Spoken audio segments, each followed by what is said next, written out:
Hey guys, what's up? It's Sizzin here. Now then, you're probably thinking that once you've got your leather all glued and stitched together, that your project is basically done. Not so. I'm here to tell you that properly treating your edges is one of the best ways to make your project look a lot more professional, and I'll show you how to do so with more detail than you probably need. Let's jump over to the workbench. Veg-tan leather, as previously discussed, is a material that's made of fibers, and these fibers will stick out of the edges at all kinds of weird angles, which contributes to that fuzzy look. But for comparatively little time and effort, we can transform these edges from this to this. The first thing we'll need to do is tidy up our edges with a knife. We want to make sure that we have one smooth plane all the way around our costrel, so clean up any egregious overhangs. Once we finish chopping bits off, I'm going to get the sandpaper back out. This time I'm going to be a little bit more pedantic and hit it up with several grits. In my case, 80 grit and 120 grit. There's a technique to sanding a curved edge. Actually, several techniques depending on the curve. Allow me to expand. On an interior curve like this, I've just wrapped the sandpaper around a solid lump of wood. Literally anything flat that you can pull the sandpaper over will work, and I'm just moving the corners of my block around the curve, which will guide the sandpaper nicely and ensure we're removing an even amount of material from that curve. Exterior curves, though, they exist to make life difficult. In an ideal world, you want to start with your sanding surface aiming down like so, and as you push the sandpaper forwards, you want to rock it back such that it's contacting further and further back on the curve.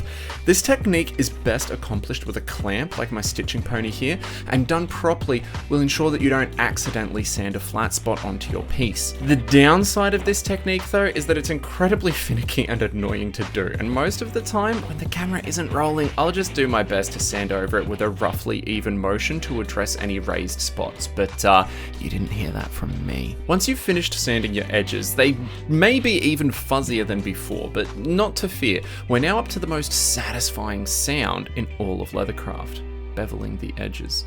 This uses a tool called an edge beveler because leathercrafting tools have very inventive names.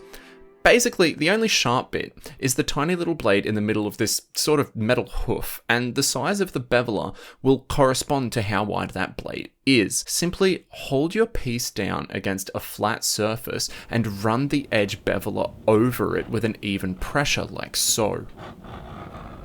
Now, the reason we went to that effort is to remove the corners, because the next step will cause these edges to mushroom out even more than the sanding did. So if they're at a right angle when we start, you'll very quickly wind up with this gross overhang. So we are finally up to the forearm workout of a lifetime. I will say, as with most things I've shown you, there are 100 ways to do this, and I'm just showing you the way that I like to do it.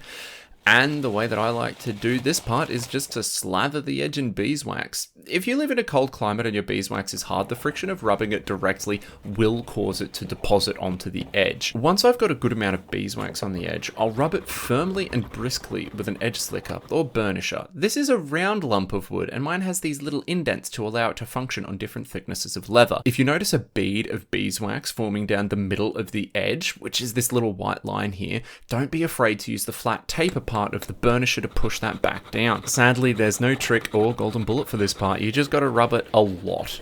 However, I still argue that this is a small amount of effort overall for how much of a difference this makes to the finished product. There's a final secret step.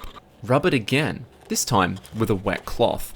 We want to deposit some water onto the edge, and then I'm going to bring in a dry cloth just to buff it back out again. I'll be using linen, calico also works, and I've heard that canvas gives excellent results too. There's no way to say this without innuendo, but ensure that you rub vigorously in this step, and you'll notice that the sheen is brought up to the point that it'll start being reflective. And that's it. It's sometimes finicky and other times tiring. Edge treating is an area of the hobby that is definitely rewarding, and one where you can invest half an hour to get such wildly, incredibly satisfying results that really elevate the piece and make it that much more professional look. And I didn't even go into the world of edge dyes and edge paints that you can use to make your piece look different and really make those edges pop. Like I said before, there are lots and lots of different ways to do this, and I've just shown you the way that works well for me in a workflow that I'm happy with the results and that I enjoy doing. So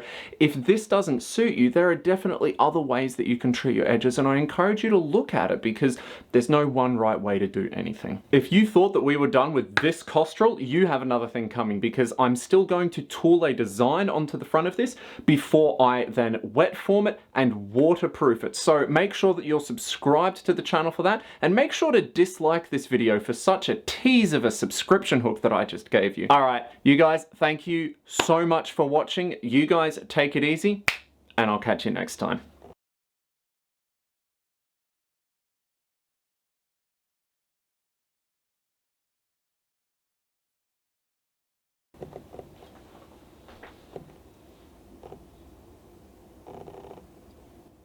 You right there, autofocus mode? You're kind of just singing the song of your people there, huh, boss?